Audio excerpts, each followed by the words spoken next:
Hey. Bam.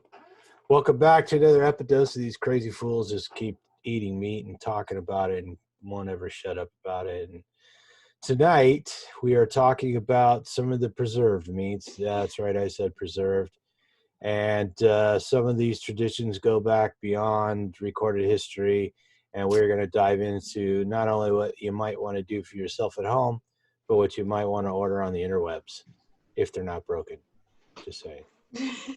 Anyways, tonight, the usual suspects gather to discuss Pemmican and Jerky. So, now Ray and Emily were both holding up boxes of the Carnivore Bar. And since Princess Sleepyhead might turn into a pumpkin, we'll let her go first.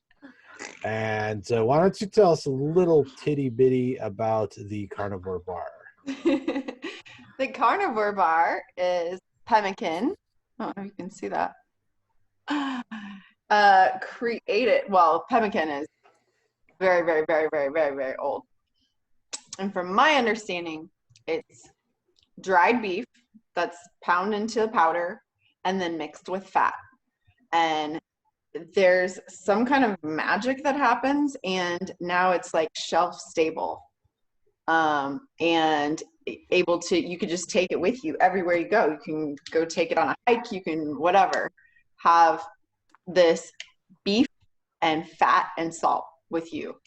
And it was created, this actual bar was created by Philip Meese. And I realized that we grew up 8 miles apart from each other. And the factory, the Carnivore Bar factory, is 3 hours from me. And so me and my son actually got to go and tour the Carnivore Bar factory, and it is so freaking cool and really neat to watch them make a batch and put it in the molds and then put it in the wrappers and all that stuff. It was kind of like Willy Wonka and the Chocolate Factory. Like I was like a little kid. I was so excited. It was so cool. Do they have Oompa Loompas? Yeah. He only has 2, right? Yeah, no, they're not Oompa Loompas. They're 2 very, very cool people. His employees. I'm a little disappointed now. Now, is Philip himself also carnivore, or what inspired Yes. him to start making the bar, if you know? I do. He actually had some health problems. Well, I'm sorry, I should back up. He grew up as a missionary kid in Mongolia, and the villagers or the locals came and presented his family with fat when they first came. And their family was like, from Southeast Missouri, and they're like, thanks, like, what do we do with this? But as he lived there and grew up, and he was around all this fat, and that's what they ate. That's what these people ate. And he realized that it was a really good source of nutrients, and they all ate it, and they were really healthy and doing great. Came back to America, went back to the standard American diet. All of a sudden, Philip became sick. And got, just different regular childhood, stuff. And then he grew up and went into the army, in the military. And he got really, really sick from, I believe it was like some kind of either a vaccine or a anti-malaria drug or something that they give them. And he had some really bad reactions to that. And so he needed to kind of just clear out his system. And he found that meat is what really helps him, meat and fat. And so he returned to that, and he was like making pemmican in his kitchen. And he realized that he wanted to mass produce it because it could be so useful to people in the military instead of MREs, that they could have the Carnivore Bar. And so he created this, and it's booming. I mean, it's just amazing. So many people, everybody who I know that's tried it, just love it, absolutely love it. So I think the best is yet to come for the Carnivore Bar and Philip's vision. For the record, I invited Philip to join us this evening, and he was otherwise obligated. It is Mother's Day, so not too surprised he had some sort of family obligation. So anyways, yeah, so pemmican, for those of you, let me just tie it into Fat of the Land. You know, most people at Carnivore Diet have heard of the book Fat of the Land, and it was written by Wilhelmer Stephenson, and he was a anthropologist, and he spent a long time in the Arctic, and he lived with Eskimos, and they only ate meat. They just ate meat and lots of fat and stuff. And then when he came back to the States, people didn't believe him. So I locked him in a metabolic ward at Bellevue Hospital. And him and his buddy did nothing but eat meat while the doctors monitored him. And in the book, they talk quite a bit about pemmican. So the carnivore is basically pemmican. Did you want to say something about pemmican there, Raymond, since you're chewing? Just thought it'd be a good time. Yeah, so pemmican is the biggest thing is from ground lean meat, and then putting a lot of fat in it. What they used to do is they actually used to put it in skin, in animal skin, and they'd squish it together, and then they'd let it dry, and then also that's where they preserved it too, in animal skin. So it's actually fascinating, the whole process. Now, obviously, you know, in modern day, we don't need that whole processing, but still, really cool. And Justin, you've been reading Fat of the Land, haven't you? Did you come across some pemmican lore? Yeah, so with pemmican, you know, you got Arctic explorers. You also have, you know, the explorers up in Canada, upriver, pretty much long explorations. Pemmican was kind of the go-to, and it was taught from the native peoples of what seems like the northern North America, and taught Primarily to the Plains Indians, yeah. right, and taught to, you know, the Anglos that were rooting around, you know, exploring, and were kind of dying or getting sick. And it was thanks to the native peoples showing them how to make pemmican that allowed them to further explore. So yeah, it's really thankful to the native peoples. It is not white people food. It's actually a Native American food. Yes. So Zumbo, you've been doing a little research on make a jerky, right? And essentially jerky is the lean component in pemmican. You want to tell us a little bit about what you've learned about making jerky? Well, there's actually a few ways you can do it from what I've read. I've only just started reading up on it. One way is that you can marinate the meat and then dry it out. But my only concern with that is, you know, what you would be marinating the actual meat with. So I think, as I discussed with you, Tom, the best way would be just to salt it and put it in the dehydrator and do it that way. Yeah. This is a piece of tip sirloin. You can see how thin it is. You can oftentimes, where I live, it's pretty commonly cut thin like this in steaks, and it's kind of ideal because you can dry it without anything, or you could just put a little salt on it, which is probably most people's preference. But I also use thicker cuts of meat. Like this is an eye of the round. You can see it's a fresh piece that I'm going to jerky.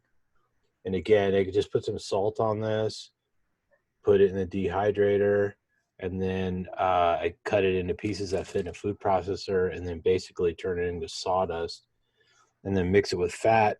And a traditional pemmican is like this. You can see the little bits of meat in there. This is roughly like a carnivore bar. It's 80% fat roughly, and the rest is muscle meat. And this one has an abundance of kidney and a little bit of liver in it for personal reasons. This is a drier form of pemmican that I made, and this is got less fat in it. I forget the exact amount right now, but it's got more muscle meat in it. You can see it's a drier, darker sort of thing, but it does last a very long time. It's very handy. It is very satisfying to eat. I haven't made pemmican with it yet, but this is dried pork. This is actually kind of biltong style, like Joe was saying. You can marinate the meat. And so sometimes I will marinate it with vinegar. And kind of the traditional recipe for biltong is vinegar with a little coriander and salt and pepper. Let it soak and then dry it out. It has a nice tangy flavor. And if you're doing wild game meat and it's real gamey tasting, that's a good way to neutralize that gamey taste. But if you're eating domesticated beef, it's not really a need to marinate it unless it's really tough. You want to soften it up maybe. This is a piece of kidney. I've been eating extra kidney. I'm not a big fan of kidney or liver, but when I put some in the pemmican, I don't even notice that it's in there. So I mix, maybe this 50-50 with muscle meat and then mix it with the fat, and boom, you got pemmican. And it's nice and stable. It's convenient to eat. And this is roughly what this will look like when it's dry. So this is how the steak comes out. So I don't bother trimming the fat off unless I'm going to make the pemmican, and I'll cut the fat off because I need to put in the food processor or chop it up. And doing that with the fat on it isn't as effective as cutting the fat off. But otherwise, I buy whatever meat's available these days because the problem with the shortages because of the supply chain collapse and everything. I just buy whatever. But this was this eye of the round eye was only $5 a pound. It surprised me that it was there. It was already cut into these pieces, which will dry just very nicely. It's something satisfying about chewing on a nice piece of meat like this. You can see how thick that is. It's relatively thick and easy to turn into pemmican. So anyways, what else you guys got to say about pemmican and jerky? And when you say long lasting, it can last up to about 30 years, right? Possibly? Yeah, that's what they say, into the decades. And that was one of the questions in the part of the Fat of the Land that I'm covering. For those of you who don't know, Fat of the Land is being read by various people, and it'll be available on YouTube for everybody to listen to, chapter by chapter, from different readers like myself. I apologize in advance. And Justin, Emily, Ray, I think Shawn Baker, A. Fox, maybe Bart K. I don't know. I forget who else is on the list, but quite a few people. So you can sit down and listen to it and hear all about this. But one of the things was, it was known when this country was being settled by the Europeans that pemmican was the way to go. It didn't matter if you're an Arctic explorer or you're a mountain man, traversing country on horseback or foot. It was the ultimate portable food. It was the ultimate crisis food. And when the people in the field were requesting it of the American government, like for the Army and the Navy and the Air Corps, there was this big argument that went on. And they were making pemmican, and they were adding things like cornmeal, dried coconut, dried apples, and all this stuff. And they're like, oh, it won't keep unless we can it. And then when you can it, it becomes heavier and bulkier and more expensive. And so they're literally, especially with the early aircraft, they're like, we want the plain pemmican because it's lighter weight. We could put more of on our plane, and, we can get more people on the plane. We get more cargo on the plane. And the nutritionists and all the scientists back at the lab are like, no, we can't do this. It doesn't look good to us. It doesn't taste good to us. Chemistry is not coming out right. And they're like, look, hundreds of years people have been eating this and swearing it was the ultimate. And it all ended with just being adulterated with a bunch of carbohydrates. So pemmican lost out to the K ration. The K ration was developed by none other than Ansel Keys. The plot thickens. The villain. The big villain. So What's for in people, a K ration? the K ration was developed by Ansel Keys. Yeah, but what's in it? Oh, it's got like crackers, tobacco, whiskey, Oh. chocolate, canned meat, you know, probably some, I don't, there's a variety of different things, but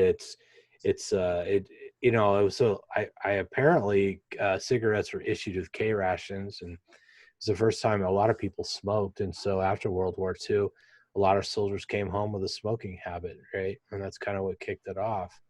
Somehow that was okay, but eating pemmican was a bad idea.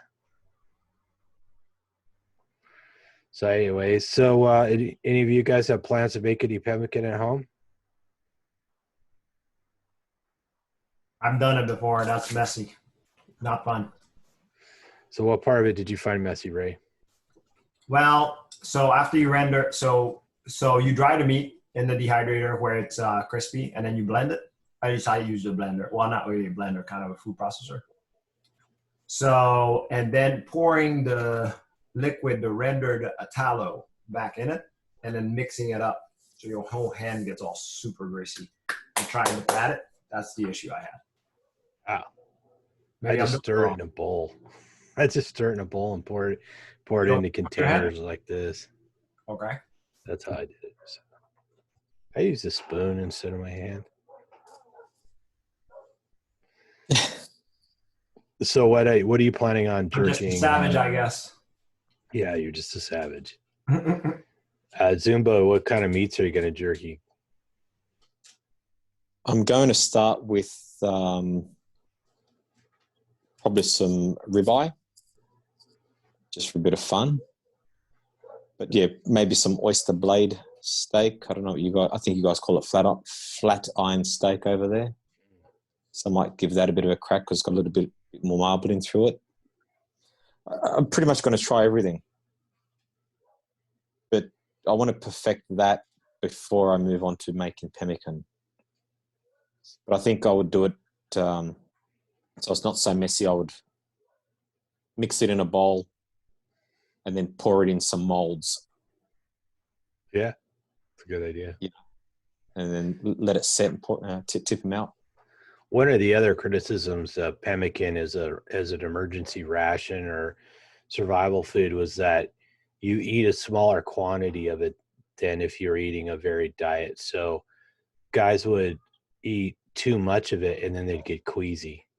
So a normal ration was like a half pound, and somebody's used to eating like a pound of food would eat a whole pound of food and they're like, it doesn't feel so good because they're overstuffed, right? They just ate a crap load of fat. So you had to kind of know how much to eat. So it seemed like the suggested ration was typically like a half a pound 3 times a day. So now you can imagine if you got people who are used to eating a pound of food 3 times a day of mixed foods, how much harder it would be to carry that around with you, especially stuff that doesn't spoil. You know, it's hard to find other foods that don't spoil. So I was thinking we need to do a challenge, and like we need a good affordable source of pemmican, and then see if we can do a challenge like where everybody eats pemmican for a week straight and see what happens. I ate 10 in one day.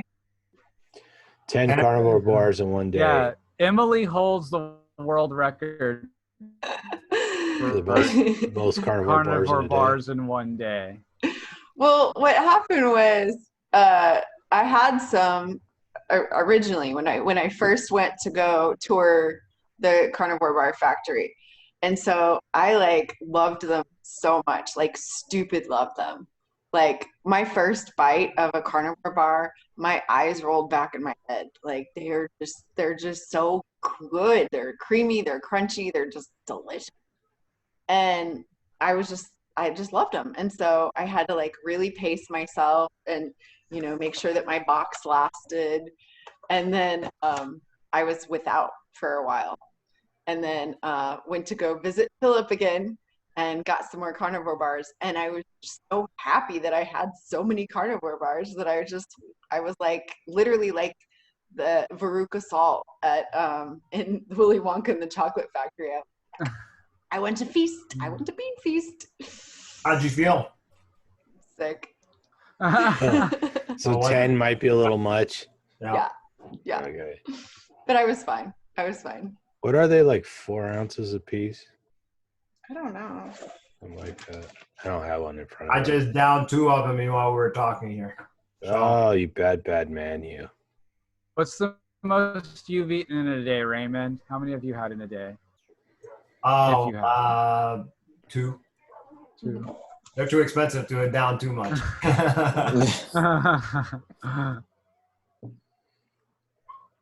Yeah, the carnivore So as bars far are. as taste, Emily, so for those that haven't tasted one, I know I did a little bit of the taste on a different video. Link will be in the description and on the side card.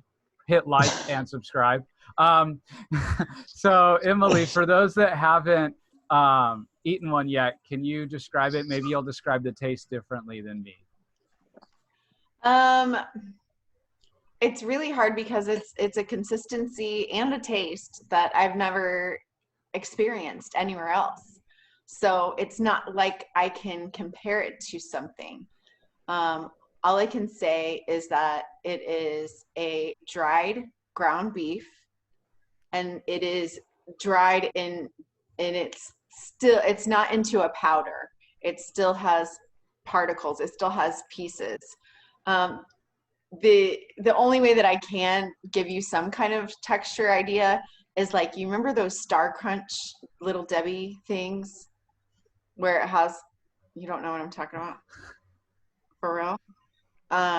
Star Crunch Little Debbie. No. Or like a cards will you crunch have? bar. What? Oh, yes, a crunch bar. Yes, that's the way I described it. Was like a crunch bar. Well, anyway, it's crunchy. It's not like just powder and fat.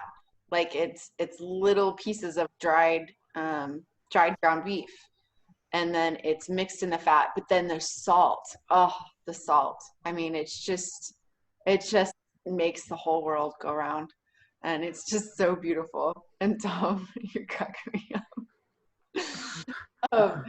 But the crunchiness and the creaminess and the saltiness is just it's magic.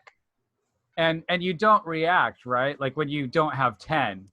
So that's Yeah. interesting that like regular cooked food sometimes makes you react, but pemmican doesn't. Do you think it's just because of the fat content? You have no idea because it's still fresh, or you have no idea? I have no clue. I just know that I can eat carnivore bars, not 10 at a time, but I can eat carnivore bars. Wow. And Raymond, what would you describe the taste? Did you think Emily nailed it? Would you say it differently? You have something He to doesn't add? like the crunch. The crunch is kind of like a candy bar, but it'll fool you because there's no sweet in it at all. Yeah, that's So- what was difficult for my brain to understand because of the wrapping, and because when you open it, your brain just associates it with a Crunch bar or a Hershey bar or a Snickers bar, and like you go to take a bite and there's none of this. It's nothing like that except for maybe a little bit of the texture. So that was really hard for my brain to register. It was so confused. It's like you've been tricked. Yeah. And your body's a little upset about it because you're used to that other stuff. Yeah. But that's just like the difference between like, this is water and not vodka. You know, like Uh, duh. I think it's a little Sort different. of. Like, I mean, I guess if someone handed me a bottle of vodka and I went to go take a swig and it was water, I think my body would be happy or not upset. Whereas if someone handed me a bottle of water, which has happened, and it was full of vodka, I think I would be upset. The problem is it's got too much of that mimicking. It's just the crunchy part is just honestly like what is that chocolate bar? Is that Kit Kat? No, not Kit Kat. It's a crunch bar. Yeah, Crunch Bar. Yeah. It's just like that. So it's a great consistency for that, but there is no sweet on it. So it's like I'm chewing on it. Now, I've gotten used to it by now, but I didn't like it the first time. And not only that, it coats your whole mouth. Oh, I love the coat. Oh, I do. I like it now. I like it now. But, you know, at first that had to take a little used to. So now I love the whole coat all around your mouth now. Yeah, so the first time I had a carnivore bar, I didn't enjoy it as much as the times after. And one, I was eating and Justin and I had met up, and it was warm that day, and it was very soft. So it was this kind of soft, fat, gelatinous bar with little the same thing when I make the pemmican. It's like it's almost like the meat itself is like the consistency of a coarse sawdust as opposed to like a powder. So it's and they're the bits of meat in the carnivore bar are still crisp or crunchy.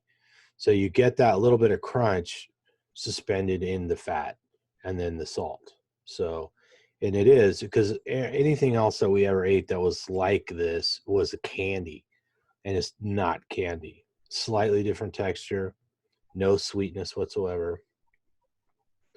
Lots of fat. You do get that coating in your mouth. Kind of reminds me of that episode of The Simpsons when Homer's drinking the candle because he wants to get really hot chilies. Yeah. He just kind of coat his mouth and his throat so he can get the chilies down. So yeah, it's a thorough coating of fat for sure. Oh my God.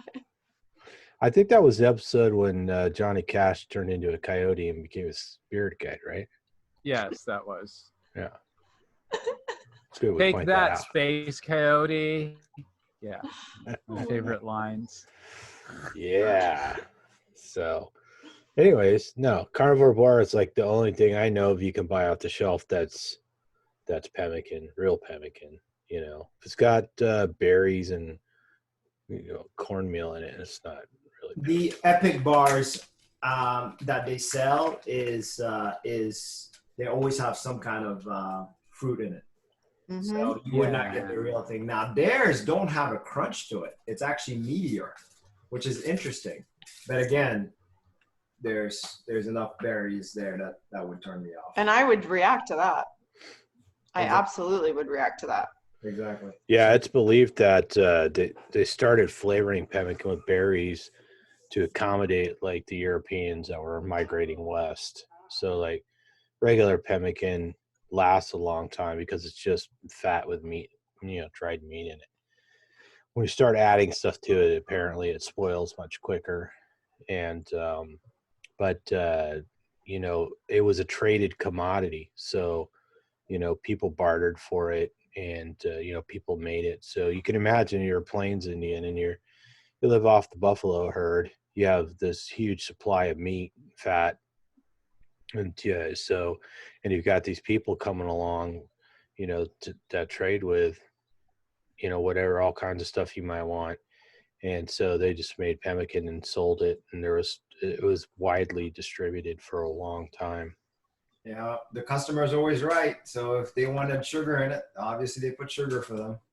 But the Plains Indian always knew what the best one was. So, and they ate the old-fashioned pemmican.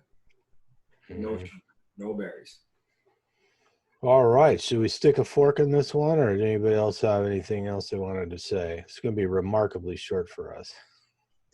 If anyone out there in the audience, you have some great carnivore meat-based product that you're trying to get to market, and you need a group of testers or a video made about it, contact us in the description. Send a box, send a jar, send a turtle, I don't know, something. Whatever it comes in, just please don't poison us. Turtles are carnivore. Turtles are carnivore? Well, no. My turtle was. Turtles are, tortoises are not. Okay, yeah. But they're good to eat, that's what I meant.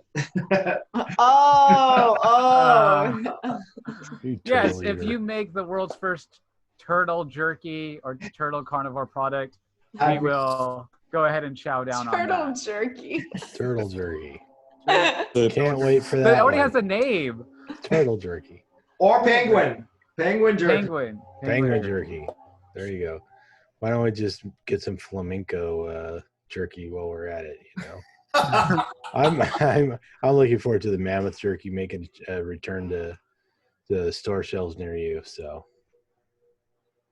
anyways, thanks everybody for watching.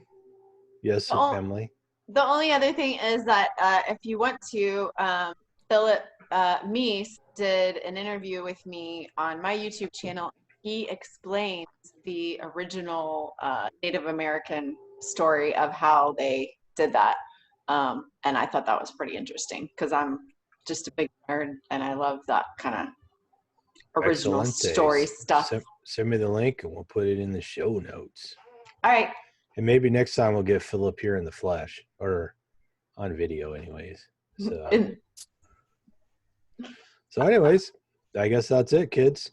Thanks for watching, everybody. And I hope you enjoyed the video. Leave us some comments. Maybe tell us what your favorite preserved meat is. Maybe you got some recipes or some thoughts, and maybe send this video on to somebody else who might enjoy it. Like and subscribe. Subscribing is really important. As a lot of people out there know, it seems as though people are being automatically unsubscribed from certain channels. So this is a rumor going around. Might have heard a few other people complaining about it. So now more than ever, it's helpful if people subscribe. Let's just support the carnivore community. Subscribe, like. Yeah, the carnivore community, definitely. Please support your carnivore YouTubers. And anyways, everybody out there, eat some meat and feel better. Don't fall down the carb hole. Oh. Can we do that one more time all together, please? All right. 1, 2, 3. Don't fall down the carb hole. That was awesome. It could have been even worse if we won.